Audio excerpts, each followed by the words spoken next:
doctora Leticia Calderón Chelius, que ya llegó por aquí en la Cámara de Diputados, formaba parte de un evento organizado por la diputada Andrea Chávez, que le llega al corazón, muy cercano también a la experta en temas migratorios e investigadora del Instituto Mora, que es el de las muertas de Juárez, los campos de algodón allá en Juárez. Mi querido Toño, déjame preguntarte tu opinión acerca de las declaraciones del diputado, del honorable diputado del PAN, Santiago Krill, aquí en exclusiva para Sin Censura. Híjole, definitivamente tienen una capacidad muy cabrona para decir cosas que resultan hasta increíbles para muchas personas. Sostener un liderazgo inexistente de Marco Cortés, por ejemplo, y sacarle la vuelta al tema de Felipe Calderón. ¿Se hacen o son?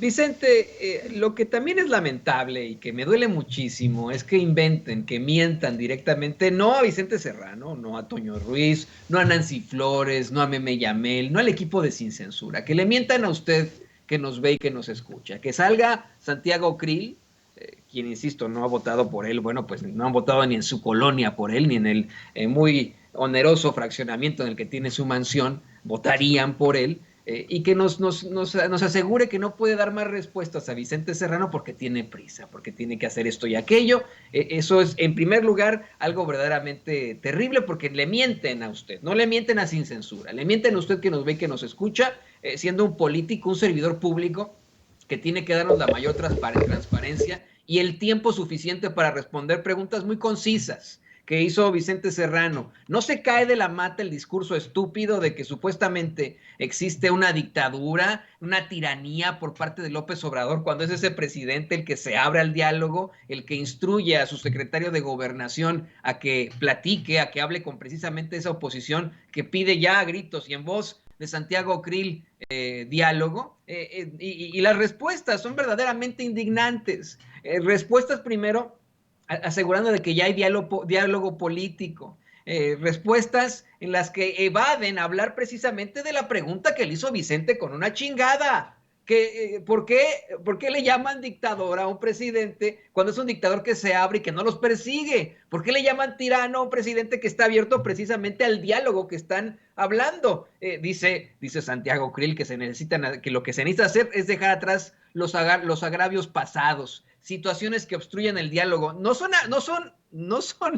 agravios pasados, insisto, perdón que sea tan pelado con esto. Le recuerdo que este es un programa para adultos. Si hay chiquillos por ahí, tápele los oídos. Pero no son agravios pasados con una chingada. Son agravios de hoy. Hoy tenemos a Felipe Calderón asegurando que fue un montaje, que fue una simulación, un trayecto en el tren que estaba ahí en el Aeropuerto Internacional General Felipe Ángeles, un miembro de ese partido, esposo de una colega de Santiago Krill en la Cámara de Diputados. O sea, los agravios no son pasados, son presentes y serán futuros. Seguimos viendo un discurso pendejísimo de legisladores como Kenia López Rabadán, como Xóchitl Gálvez, como el senador Longaniza, Julen Rementería, como el más hipócrita de todos ellos, Damián Cepeda. Esos son agravios presentes. ¿De qué chingados nos está hablando Santiago Krill? ¿De qué diálogo nos está hablando? ¿Cómo es posible que nos diga que supuestamente Marco Cortés está abierto al diálogo, que él es el que lo instauró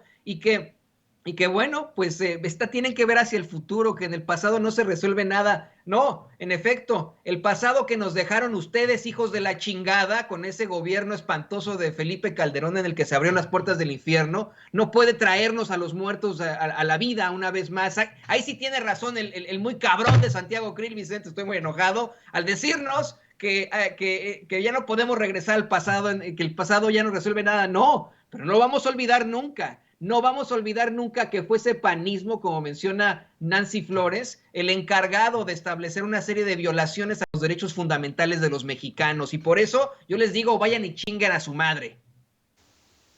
Y fíjate, mi querido Toño, que en eso de no querer regresar al pasado, negaría, por ejemplo, la posibilidad, Santiago Krill, de realizar un foro como el realizado hoy aquí en la Cámara de Diputados para recordar, para seguir poniendo el dedo en la llaga en los campos de algodón, por ejemplo, de Ciudad Juárez, en donde fueron encontradas muchas mujeres asesinadas y algo que he reportado desde el lugar de los hechos, allá en Ciudad Juárez, por muchos años. Y precisamente quien estuvo presente en ese foro es la doctora